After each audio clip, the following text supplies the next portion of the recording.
Nick.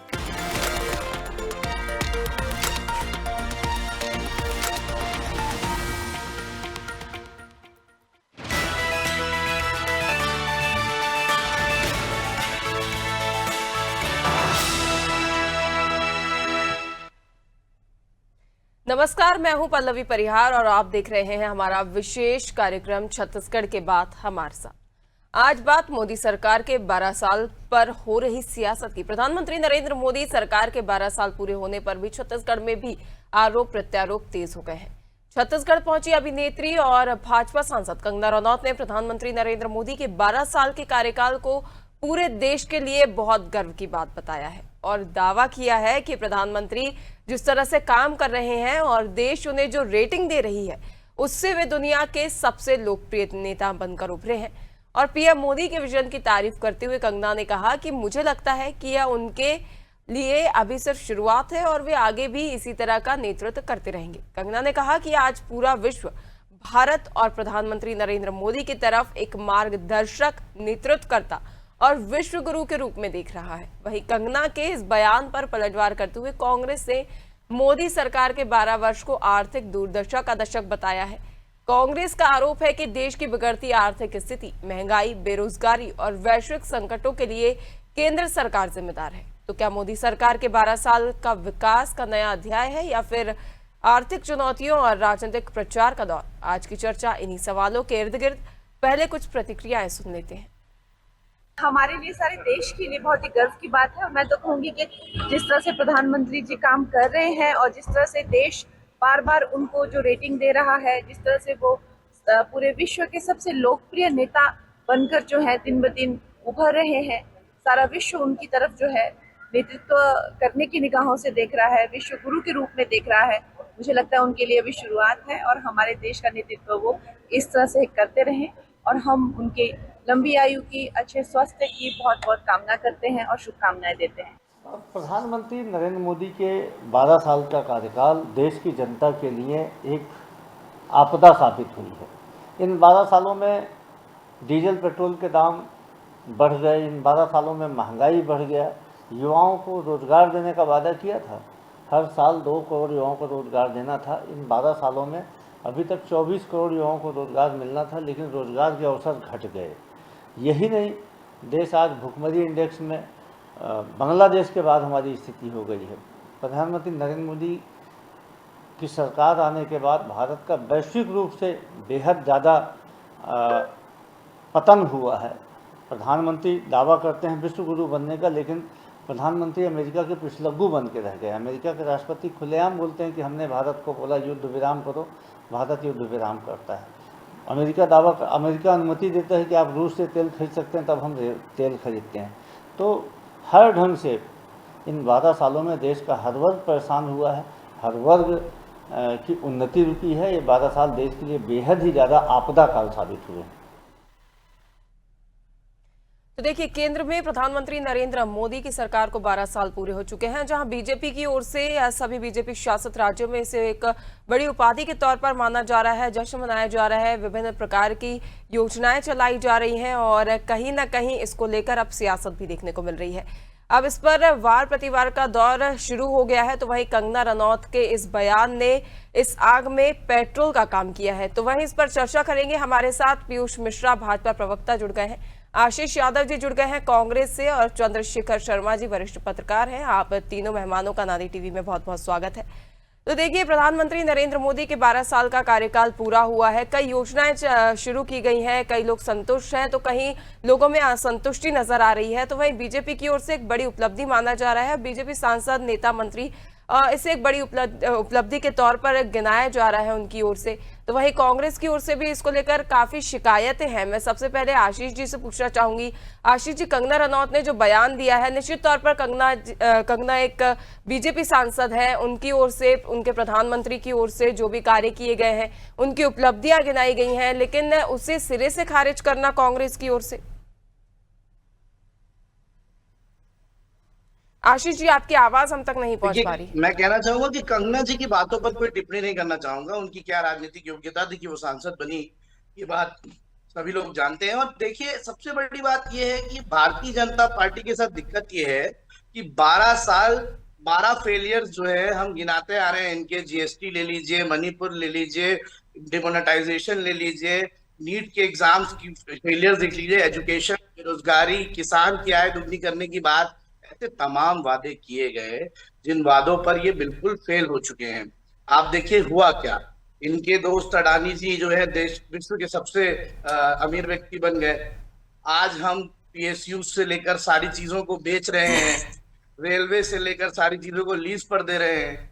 अब विश्व गुरु की बात करते हैं। विश्व गुरु कैसे, किस आधार पर विश्व गुरु तय किया जाएगा? इस आधार पर कि ग्लोबल हंगर इंडेक्स में हम 102 स्थान पर हैं 123 देशों में, या फिर ह्यूमन डेवलपमेंट इंडेक्स जिसमें हम 130वें स्थान पर हैं 193 देशों में, हैप्पीनेस इंडेक्स में हम 118वें स्थान पर हैं 147 देशों में, और करप्शन में हमारा देश 91 नंबर पर है, और ग्लोबल पीस इंडेक्स में 115वें नंबर पर। प्रेस फ्रीडम की बात आप कर लीजिए, सबसे न्यूनतम स्तर प्रेस फ्रीडम पर हमारे देश में। तो वैश्विक स्तर पर जो इंडेक्स होते हैं जिनके आधार पर किसी भी देश को सफल या फिर असफल माना जाए, या देश की सरकार को सफल माना जाए, तो उसमें तो फेल है बीजेपी। उसके बाद 12 साल बेमिसाल जो कह रहे हैं कि केवल और केवल अपनी कमियों को छुपाने के लिए और अपने प्रोपेगेंडा को वापस जिंदा रखने के लिए। ये सच्चाई है कि भारतीय जनता पार्टी एक इवेंट मैनेजमेंट कंपनी है। जिस तरह से मोदी जी जो है रिएक्ट करते हैं ट्रंप जी की बातों पर, और जिस तरीके से इनकी फॉरेन पॉलिसीज रही है, चाइना पर क्या फिर इनका जवाब रहेगा कि जब गैलवान में जो है 25,000 किलोमीटर जो है जमीन हड़प की गई, संसद में देश के प्रधानमंत्री ने कह दिया कि 1 इंच भी जमीन नहीं गई है, उसके बाद वास्तविकता सबके सामने आई। तो ये सारी बातें हैं जो इस बात का इंडिकेशन है कि पूरी तरह से फेल है भारतीय जनता पार्टी 12 सालों में। और कंगना रनावत जी जो कह रही थी उस पर उनको ये भी नहीं पता होगा कि विश्व गुरु किसे कहा जाता है, और विश्व गुरु का, अरे आप भगवान बना दीजिए मोदी जी को, आपका मन है आप उनको भगवान की उपाधि दे दीजिए, आपकी इच्छा है, आपके पार्टी के नेता है, देश के प्रधानमंत्री के तरफ से उन्होंने देश के प्रधानमंत्री रहते हुए देश के हित में तो कोई कार्य नहीं किया है। बिल्कुल आशीष जी, इसको लेकर भी चर्चा करेंगे, लेकिन पहले जो आरोप है उनको लेकर सवाल किया जाए पीयूष जी से। पीयूष जी, कहा जा रहा है विपक्ष की ओर से लगातार जो 12 साल हैं ये फेलियर के 12 साल साबित हुए हैं, और बीजेपी की ओर से प्रधानमंत्री नरेंद्र मोदी और उनके नेतृत्व के 12 सालों के कसीदे पढ़े जा रहे हैं। जी नमस्कार, अनादि टीवी के सभी दर्शकों को मेरा नमस्कार, छत्तीसगढ़ प्रदेश के सभी जनमानस को और मेरे साथ उपस्थित सभी पैनलिस्टों को जय जोहार, नमस्कार।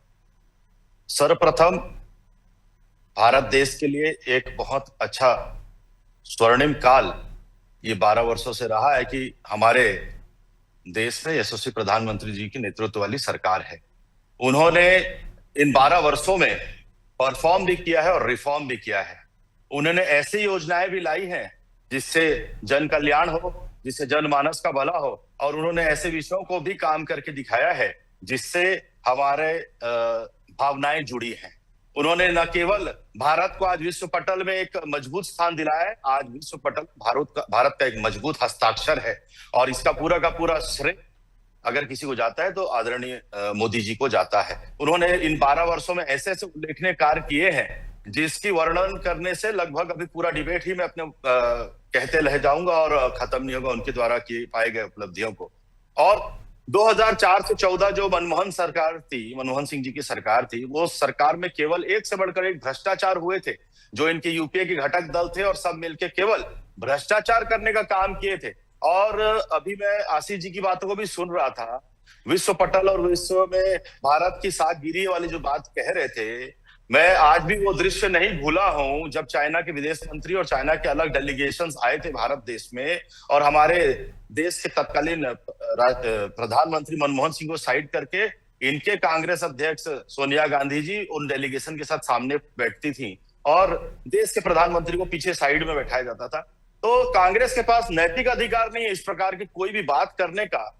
वो एक परिवार के इर्द गिर्द घूमने वाली पार्टी है और एक परिवार से शुरू और एक परिवार से खत्म वाली पार्टी है।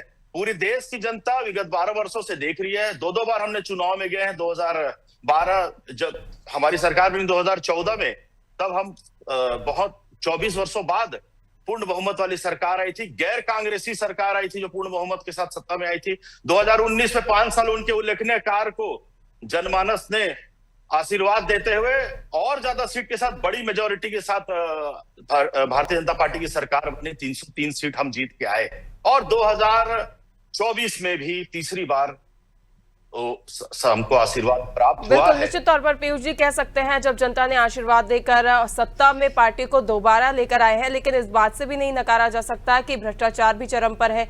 कई चीजें माना जा सकता है कि नेता मंत्री खुद मौके पर पहुंचकर इन चीजों का निराकरण नहीं कर सकते, लेकिन भ्रष्टाचार के चलते कई जिंदगियां खतरे में पड़ जाती हैं, पुल गिर जाते हैं, लोगों को नुकसान होता है। कहीं ना कहीं ये सब भ्रष्टाचार के चलते कई रोजगार की बात करें तो रोजगार में भी कमी देखी जा रही है। कई मुद्दे ऐसे हैं जिन पर प्रकाश डालने की जरूरत है पीयूष जी। निश्चित तौर पे मोदी जी ने एक ओवरऑल 360 डिग्री होलिस्टिक अप्रोच के साथ काम करना प्रारंभ किया। उन्होंने देश के सभी वर्गों के लिए काम किया। उन्होंने किसानों को किसान सम्मान निधि के तहत एक राशि देने का भी काम किया। उन्होंने महिलाओं के लिए सशक्त बनाने के लिए उनको उज्ज्वला योजना के तहत गैस सिलेंडर दिया, जिसपे माताएं बहनें जो खाना बनाती थी उनको चूल्हा चौका करना पड़ता था। यही एक डेटा भी मैं शेयर करना चाहूंगा कि केवल 14 करोड़ गैस कनेक्शन थे आजादी के बाद से लेकर 2014 तक, और आज 33.37 करोड़ गैस कनेक्शन है। मुद्रा लोन के तहत 40.07 लाख करोड़ रुपया बिल्कुल मान लेते हैं कि जो बहनों को चूल्हे के धुएं से निजात दिलाने के लिए उज्ज्वला योजना शुरू की गई है, लेकिन महिला सुरक्षा का क्या किया पीयूष जी? महिला सुरक्षा को लेकर क्या कहना चाहेंगे? देखिए, निश्चित तौर पे ये किसी भी प्रकार की अनैतिक गतिविधि, इलीगल गतिविधि के लिए जीरो टॉलरेंस वाली सरकार है। हमारा कोई भी ऐसा विषय आता है जहां पे ऐसा लगता है कि इस पे तुरंत तत्काल कार्य होना चाहिए, तो ये सरकार उस पे भी कहीं कोई कौतूहल नहीं बरतती है। ये वही सरकार है, मैं याद दिलाना चाहूंगा, जो ऑपरेशन सिंदूर और सर्जिकल स्ट्राइक भी करती है और देश के सम्मान के लिए, देश के लिए खड़े रहने वाली, देश के लोगों के लिए सम्मान के लिए काम करने वाली सरकार। बिल्कुल निश्चित तौर पर उम्मीद रखते हैं पीयूष जी कि जो आपकी ओर से दावे किए जा रहे हैं और जो वादे किए जा रहे हैं, जो कसीदे पढ़े जा रहे हैं, वो धरातल पर भी नजर आए। वहीं चंद्रशेखर जी भी हमारे साथ कसीदे नहीं पढ़े जा रहे हैं, फैक्ट बताए जा रहे हैं, जो डेटा चीज बताए जा रहे हैं। बिल्कुल पीयूष जी, कई ऐसे मुद्दे हैं जिन पर सरकार को प्रकाश डालने की आवश्यकता है, लेकिन निश्चित तौर पर उन पर प्रकाश नहीं डाला जा रहा। कई ऐसी चीजों पर राजनीति की जा रही है, लेकिन फिलहाल वो हमारा मुद्दा नहीं है, तो हम उस पर बात नहीं कर सकते। ऐसी चीजों पर राजनीति की जा रही है जिन पर नहीं करना चाहिए शायद, लेकिन फिलहाल हमारे साथ चंद्रशेखर जी भी जुड़े हुए हैं जिनसे हम प्रतिक्रिया देंगे। चंद्रशेखर जी, देखा आपने कि केंद्र में प्रधानमंत्री नरेंद्र मोदी के 12 साल पूरे हो चुके हैं और कहीं ना कहीं बीजेपी की ओर से इसे बड़ी उपलब्धता बताया जा रहा है, तो वहीं कांग्रेस इसे बड़ी नाकामी करार दे रही है। सबसे पहले अनादि टीवी के दर्शकों को नमस्कार। देखिए पल्लवी जी, किसी भी नेता की अगर अपन मूल्यांकन करेंगे तो उसके सिर्फ समर्थकों के या विरोधियों के आलोचना और उसके आधार पर अपन नहीं कर सकते। लोकतंत्र में किसी नेता की असली परीक्षा उसके काम से होती है, उसकी नीति से होती है, उसके प्रभाव से होती है। लेकिन ये सच है कि नरेंद्र मोदी जी देश में इंदिरा गांधी, अटल बिहारी वाजपेयी के बाद सबसे प्रभावशाली नेता, प्रभावशाली प्रधानमंत्री के रूप में गिने जाते हैं। लगातार 3 चुनावों में उन्होंने जीत हासिल की है, जनता का सहयोग उनके पास है। और उपलब्धि की बात करेंगे तो अब देखिए कि एक्सप्रेस वे, रेलवे आधुनिकीकरण, हवाई अड्डों का विस्तार, डिजिटल सेवाओं का प्रसार, आपका जैसे मजदूरों को पहले कैश भुगतान होता था रोजगार गारंटी योजना में, उनका पैसा है जो डायरेक्ट खाते में जाने लग गया है। कोविड महामारी के समय भारत की आप देख सकते हैं कि कितने भारत ने लोगों को, यानी दूसरे देशों को जो अपने आप को विकसित देश कहते हैं, उन देशों को भारत ने वैक्सीन उपलब्ध कराई है। आप कश्मीर में, जम्मू कश्मीर में धारा 370 को लेके देख सकते हैं कि भारत ने 370 को हटाया है। राम मंदिर का निर्माण हुआ है। कूटनीति देशों के कूटनीति के रूप में भी देखेंगे, वर्तमान में जो होर्मुज की घटना चल रही है वहां भी भारत अपनी कूटनीति का उपयोग करके अपने तेल टैंकरों को बाहर निकाल पा रहा है। और एक सबसे बढ़िया बात है जो मोदी जी की बात को मानना पड़ेगा कि देश के भंडार क्षमता जब पूरी पेट हो गई तो भंडार रखने की जगह नहीं थी, तो आने वाले डीजल को कहाँ रखा जाए। तो उन्होंने आके एक दिन टीवी पे बोल दिया कि लोग कम से कम डीजल का, पेट्रोल का उपयोग करें, खाने का तेल का उपयोग करें। लोगों ने भंडार करना चालू कर दिया, यानी हर घर में उन्होंने भंडार कर दिया। आज की स्थिति में अगर 8 दिन भी अगर पेट्रोल नहीं मिलता है तो पब्लिक इतना पेट्रोल रखी हुई है कि उतना काम कर सकती है। ये उनकी दूरदर्शिता है। अब वो आत्मविश्वास के साथ इन चीजों करते हैं, उपलब्धि मान लेते हैं। लेकिन उनकी एक जो कमियां भी गिनेंगे तो आप जैसे किसानों के जो नियम लाए थे, जिसके लिए एक लंबा किसान आंदोलन चला है, मणिपुर के मुद्दे पर उनकी चुप्पी है, जो कहीं ना कहीं चुप्ती है। मणिपुर के मुद्दे पे प्रधानमंत्री को आना चाहिए। हम दूसरे देशों में शांति फैलाने जा रहे हैं, लेकिन अपने देश में जो गृह युद्ध चल रहा है, गृह युद्ध ही बोलना चाहिए, जो आंदोलन चल रहा है मणिपुर में, उस पर आज तक कोई कठोर कार्रवाई नहीं हो पाई। आज हम शांत नहीं कर पाए 2-3 सालों में उस युद्ध को, ये भी गिना जाएगा। और सबसे बड़ी बात देखिए कि बेरोजगारी पे सवाल उठता ही है। रोजगार कितने मिल रहा है? भ्रष्टाचार बढ़ा हुआ है, चाहे स्वास्थ्य का सेक्टर हो, शिक्षा का सेक्टर हो या निर्माण का सेक्टर हो।